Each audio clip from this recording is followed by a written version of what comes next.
ओ चुनाव सब बढ़िया। नहीं क्यों, क्या हो गया?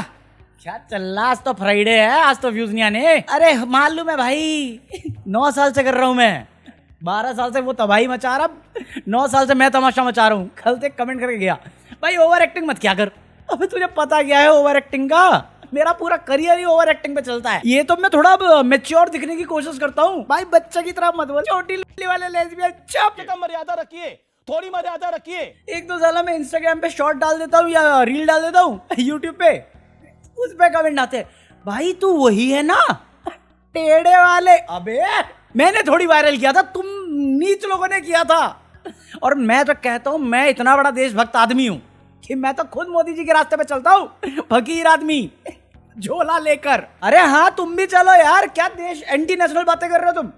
अभी मोदी जी है, मोदी जी बोले इतिहास भूल जाओ, भूल जा। मेरे अंदर से ना वो वेलकम का नाना पाटे कराया, भूल जाओ, फ्यूचर पे फोकस करो। मतलब समझे तुम इसका? मोदी जी को भी पता है कि उन्होंने इतने ब्लंडर कर दिए हैं कि अब उनको नया क्लीन स्लेट चाहिए कि वापस ब्लंडर कर सके, इसलिए बोल रहे हैं पुराना भूल जाओ। अभी पुराना याद रखोगे तो फिर मैं नए तरीके पे कैसे जा सकूंगा? अरे मैं तो पूरा श्योर हूं, अभी कहीं पे भाषण जाने दो इनको, 2 सेकंड लगेंगे बदलते हुए। भाइयों बहना, 1965 में नेहरू जी ने आके मेरी चाय में नींबू रगड़ दिया था, इसलिए देश का ये हाल है और मैं प्रधानमंत्री बन गया। चल पकड़े, भूल जा। अबे हम हिंदुस्तानी हैं, हिंदुस्तानियों के इमोशन का आपने फुल इस्तेमाल किया है, तो आपको लगता है हम भूलने वाले हैं। और भूले तो भूले कैसे, किस दिमाग से? हम अपनी एक्स नहीं भूल पाते। कैसे भूल जाए डिमोनेटाइजेशन? कैसे भूल जाए गंगा में जो बॉडी स्विमिंग करते हुए पाई गई थी, और सरकार का कहना कि कोई तो डिलीट ही नहीं हुआ कोरोना से। क्या बात कर रहे हो? कैसे भूल जाए ऑक्सीजन की कमी जो गोदाम में सड़ते रहे बट हॉस्पिटल तक नहीं पहुंचे? मोदी है तो मुमकिन है। कैसे भूल जाए वो किसान जिनको आपके ही नेता खालिस्तानी बोल रहे थे? कैसे भूल जाए वो जेएनयू की स्टूडेंट जिनको आप ही के नेता अर्बन नक्सल बोल रहे थे?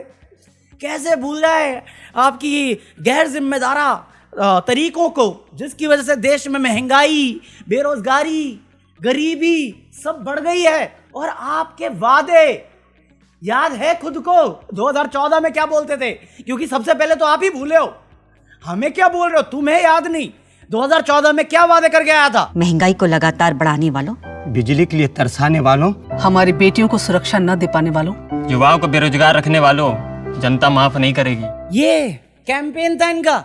आज क्या हुआ?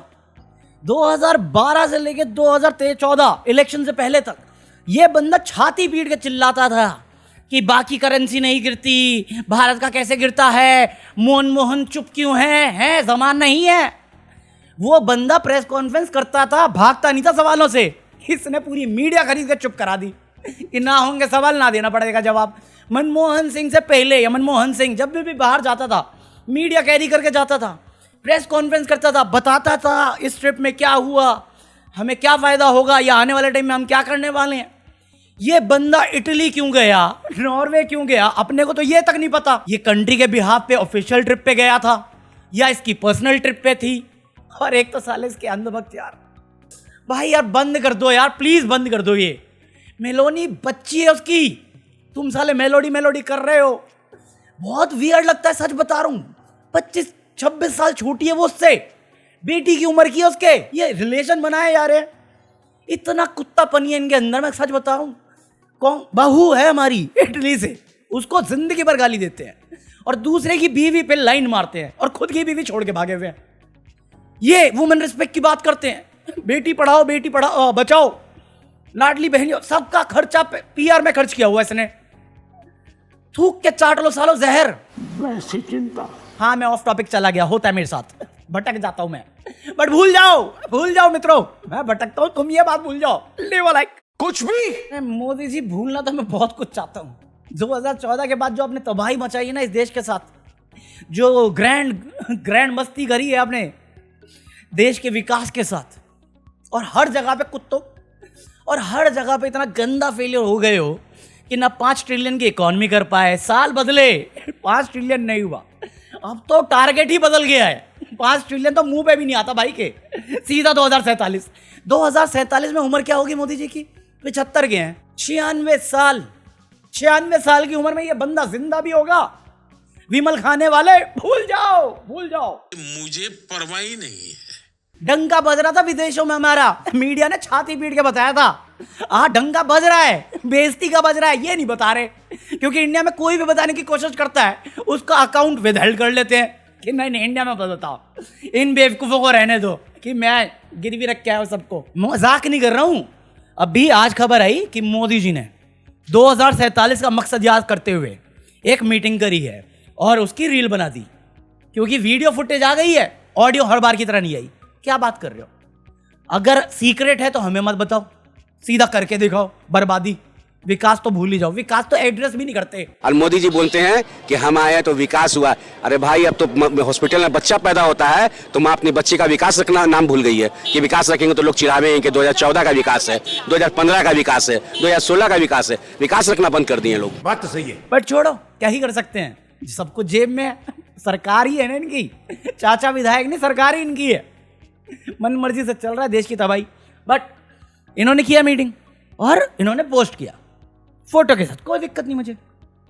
कल मार्क रूबियो आया और मार्क रूबियो बोला कि वेनेजुएला, जिस पे ट्रंप ने इलीगल वे से कब्जा किया है सारे इंटरनेशनल लॉ को घोड़ी बना के, वो तेल बेचेगा और उसका जो प्रेसिडेंट है वो इंडिया आएगा हमारे नेताओं से मिलने के लिए, धंधा लेने के लिए। हमें पता भी नहीं है, इंडिया में कोई बात हुई भी नहीं है। मार्क रूबियो कौन है? कौन है? मोदी जी की मौसी का लड़का है, मुर्मू जी की ताया का लड़का, या जयशंकर की बीवी का साला है भाई उसका? कौन है ये पकौड़ा? ये क्यों आके उंगली कर रहा है हमारे देश के इंटरनल मैटर में? क्यों कर रहा है? किसी के मुंह पे सवाल क्यों नहीं, जू क्यों नहीं उंगली किसी के कान में? पकौड़ा कौन है? वो जॉर्जियो पोर्जियो जो आ जाता है एम्बेसडर बन के मुआयना लेने, जैसे इसकी बीवी का ससुराल बना रखा हमने, कोठा खोला हुआ है देश में हमने कि अमेरिका वाले मुंह खोल के कुछ भी दाम लगाते हैं, कुछ भी बोलते हैं और हम लोगों को करना पड़ता है। हम नेता चुन क्यों रहे हैं? नीलामी करवाने के लिए अपनी। कल आके वो बोला है कि 20 मिलियन वाला इन्वेस्टमेंट कर रहे हैं, इंडिया के साथ हमारी डीलिंग बहुत सही चल रही है। देश में प्रधानमंत्री और उसके नेता चिल्ला रहे हैं गोल्ड बचाना है, फॉरेन का चीज मत खरीदो, तेल मत खरीदो, गोल्ड को बचाना है, सेव करना है। दोस्तों मैंने सेव कर लिया, अभी गोल्ड बचाना है, देश को बचाना है। तो कौन ये देशद्रोही लोग हैं जो 20 बिलियन का ये इन्वेस्टमेंट मार रहे हैं? 20 मिलियन है, बिलियन जो भी है, क्यों नहीं हो रहा एक्शन उनके खिलाफ? देश पहले कि इन्वेस्टमेंट पहले? कौन पहले? और ये क्यों अनाउंस कर रहा है? मुझे जेन्युइनली मुझे नहीं मालूम तुम्हें इकोनॉमिक्स समझ में आती है कि नहीं आती, बेसिक मैथ समझ में आती है? अमेरिका कितना बड़ा देश है, वो कितना ज्यादा पावरफुल देश है, इतना समझ में आता है। इंडिया वो अभी है, ठीक है, एज कंपेयर टू। हम तो वही देखते हैं ना स्टैंडर्ड, किसको ज्यादा इन्वेस्टमेंट की जरूरत है? दिल पे हाथ रख के यही समझा दे मुझे। 92-93 करोड़ तो यही प्रॉमिस करके आ गया अडानी, 500 बिलियन तो ये प्रॉमिस करके आए हुए हैं, फिर अपने जो इन्वेस्टर्स हैं वो खो जा रहे हैं। किसको इन्वेस्टमेंट की जरूरत है एक्चुअली? और कहां गए हमारे बाकी इन्वेस्टर मुंह काला कराने? हर बंदे को जयशंकर ही बनना है। जयशंकर ये जवाब नहीं दे पाएगा कि हमारा कोई एम्बेसडर चू नहीं कर पाता देश के अंदर, मंत्री मुंह में कुछ डाल के बैठे हुए गुटखा। ये सालों को रील कटवाने से फुर्सत नहीं है। कोई मुझे बता सकता है क्यों अमेरिका हमारे डिसीजन ले रहा है, क्यों सैंक्शन कर रहा है, वेवर कर रहा है? फिर से वो बताएगा हम किससे तेल लेंगे, कितना तेल लेंगे और कब की डेट में तेल लेंगे। कर रहे हैं वो। अरे क्या कर रहे हैं हम लोग? कोई तो क्लैरिटी दो मुझे। वो नहीं हो पाएगा। किसी के पास कोई क्लैरिटी है ही नहीं। गोदी मीडिया सवाल नहीं करता, ये अकाउंटेबिलिटी नहीं देते, कोई ट्रांसपेरेंसी बची नहीं।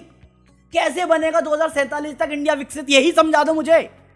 अगर इतना पैसा और इतना गोल्ड यहां पे बना के या बचा के वहीं पे भेजना है तो देश उनके नाम ही कर दो ना, फिर सिटीजन बन जाएंगे स्लेवरी के। और क्या है, वेनेजुएला को कर ही रखा उन्होंने लीगल कब्जा, तुम्हें भी कर लेगा, करके बैठा हुआ है, ओपनली एक्सेप्ट तो करो ना। तुम क्लैरिटी दे रहे हो ना, तुमसे प्रेस कॉन्फ्रेंस हो रही है। हमारे सारे मेजर डिसीजन अमेरिका से आ रहे हैं, उनके लोग क्यों बता रहे हैं हमारे देश के डिसीजन? कैसे हो रहा है ये? कौन है असली घुसपैठिया फिर देश के लिए? मरना तेरे को डर नहीं लगता? ये कौन सा जुमला फेंका हुआ है यार तुमने कि 33 ट्रिलियन की इकोनॉमी को बढ़ावा देने के लिए हमारे देश जो ऑलमोस्ट 3 ट्रिलियन पे आ गया है, 5 ट्रिलियन का वादा करके, वो बचा खुचा भी गोल्ड वहां पे देगा, पैसा भी इन्वेस्ट वहीं पे करेगा और विकसित भारत होगा। कैसे हो जाएगा? तेरे घर क्या ही वही है ना, कुछ बोलने का मतलब ही नहीं है, अकाउंटेबिलिटी ही नहीं है किसी के पास। हमें बोला तेल बचाओ, ये साले प्राइवेट जेट से आते हैं charter.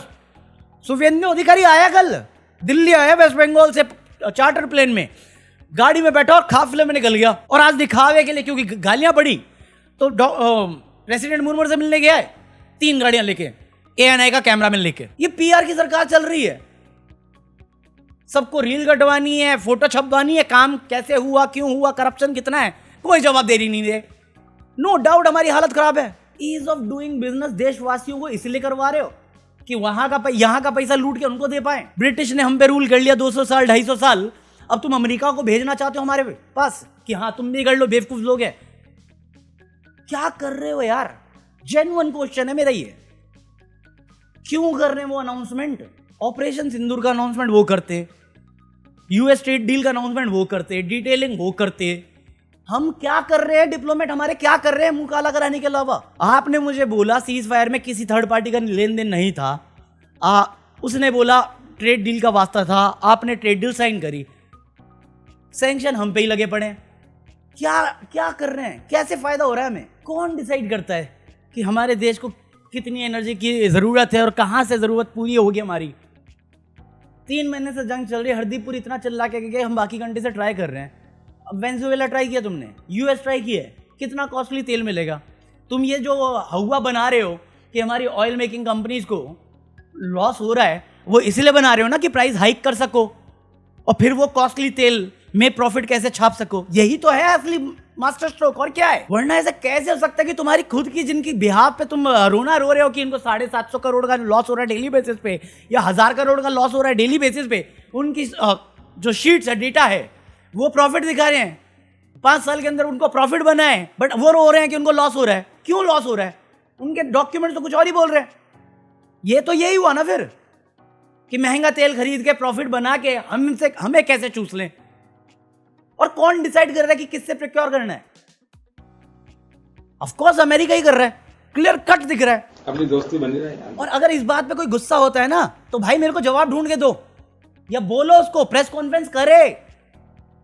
Public representation, public head of the state है ना, वो अकाउंटेबिलिटी बनती है ना उसकी। स्टेज पे खड़ा होकर भाषण करने में नेहरू को ब्लेम देने में, या पार्लियामेंट में खड़ा होकर नेहरू को ब्लेम देना तो बहुत हो गया। ये सब अमेरिका क्यों बोल रहा है मुंह खोल के, मुझे तो ये बता दे। और अमेरिका के खिलाफ हम एक शब्द नहीं बोल पाते, नहीं बोल पाएंगे, क्योंकि भूल जाओ, नई शुरुआत करो 2047 का। मैं जिंदा भी नहीं बचूं या ना बचूं उसकी कोई गारंटी नहीं है, बट मैंने तुम्हें विकसित भारत की सबका साथ सबका विकास बोला था, वो मैं पूरा नहीं कर पा रहा हूं, तो ये एक और जुमला पकड़ लो, बाकी सब भूल जाओ। मैं एक नाकाबिल PM हूं जिन्होंने सारी काबिलियत पर पानी फेर दिया, सबको अय्याशी करा दी, सबके मुंह में पैसा ठूस दिया इस देश को गिरवी रखने के लिए। नहीं दे पाएगा एक आंसर। इतिहास है उसका, भगोड़ा था, भगोड़ा है, भगोड़ा रहेगा। याद रखना, नरेंद्र मोदी कहेगा, आपसे कहेगा, रोएगा, जैसे कोविड के समय रोया था,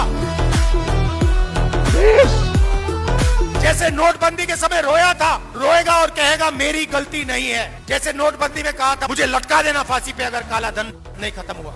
आप जिस चौराहे में मुझे खड़ा करेंगे, मैं खड़ा होकर के देश जो सजा करेगा वो सजा भुगतने के लिए तैयार हूं। काला धन खत्म हुआ, उसके बाद कोविड के समय वही बात की, मजदूरों को मरवा दिया, घर भेज दिया, लॉकडाउन कर दिया।